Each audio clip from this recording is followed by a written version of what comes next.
For those of you that are beginning to learn the hand drill primitive fire method, I wanted to share some tips with you on that. I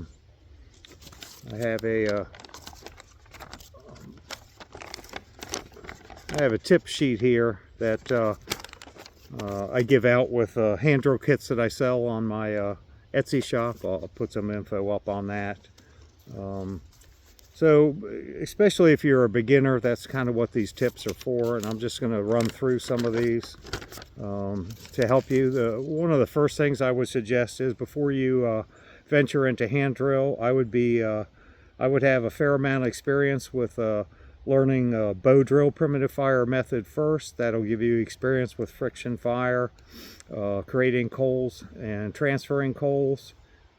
So that would help you greatly before you get into hand drill. One thing with hand drill to keep in mind is it's a little physically harder. Your hands can take a beating. They have to kind of toughen up. You're using some muscles with a hand drill that maybe you haven't used in a while. Your triceps can hurt a bit. Hand drill does take some stamina. Takes a little while, and technique also. So one of the first things with any primitive fire is you want to build your tinder bundle first. That's what your coal is going to go into, that you're going to blow into flame. So you need a tinder bundle, tinder nest prepared before you even attempt any kind of primitive fire. Here's a tinder nest here I have. This has got tulip poplar inner bark. It has honeysuckle. Honeysuckle works good also. And then it just has some birch fine wood shavings in the middle. Normally, the bigger your, especially in a survival situation, the bigger your bird's nest, the better. This is kind of what comes with my kits when I sell them. This is about the minimum size I would use. And you need them to be thick enough too, where your coal doesn't burn straight through.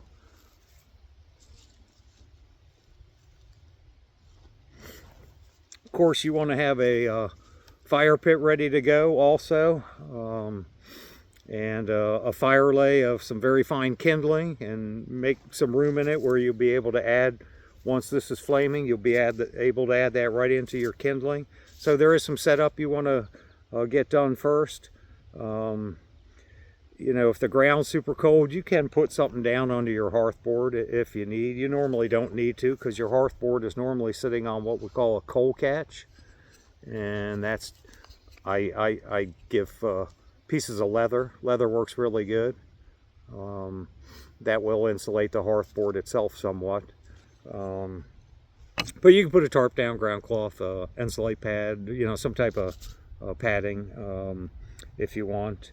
So, with hand drill, you're going to, let me move the camera here a little.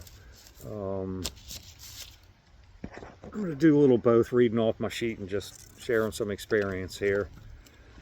You're going to have your coal catch down. You're going to have your hearth board on it. Your stance, I use kind of a modified bow drill stance. I'll see if I can show you that in a while. One of the tricks with hand drill is you want your spindle as straight as possible when you're spinning. You don't want it wobbling. You don't want it on an angle. You want this thing very vertical. The other thing I do too is, everybody has different techniques. There's, the standard technique is you're just coming down your spindle with your hands. I like using as much as my hands, even fingers, as I can.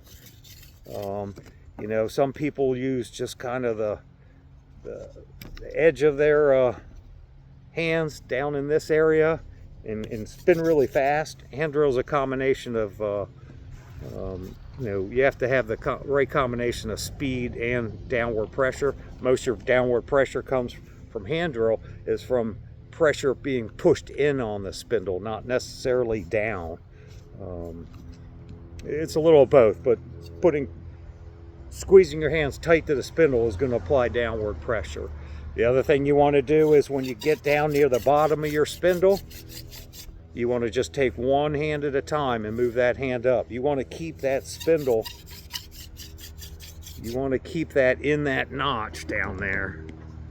If it comes out, you're going to lose heat. And sometimes they'll come out when you first start. And if that does, fine. Just put it right back in and keep going. But you want to transfer your hands where you're not lifting that thing. Just transfer a hand at a time up. You know, you're starting off slow with light pressure, warming up the wood. I don't just go at it right from the get-go. You know, I am literally warming up the wood at first, getting my muscles kind of loosened up and ready. You know, I'm starting off pretty easy, you know, and then I'm just observing. I'm watching. Your notch has to fill up with dust. If there's not a lot of dust in there, there's going to be nothing to create a coal. So you have to make sure you've got a good bit of dust built up in there before you really go at it and apply more pressure. I watch for the smoke. As soon as I start seeing smoke, if I see smoke and I have a good bit of coal build up, then I'm increasing everything, speed and pressure, and then you know, I'm watching the smoke. It'll kind of change color. It'll get a little thicker. When that starts happening, I let it have it, and I go hard at it. One important thing is, through your whole process of hand drill, you've got to breathe.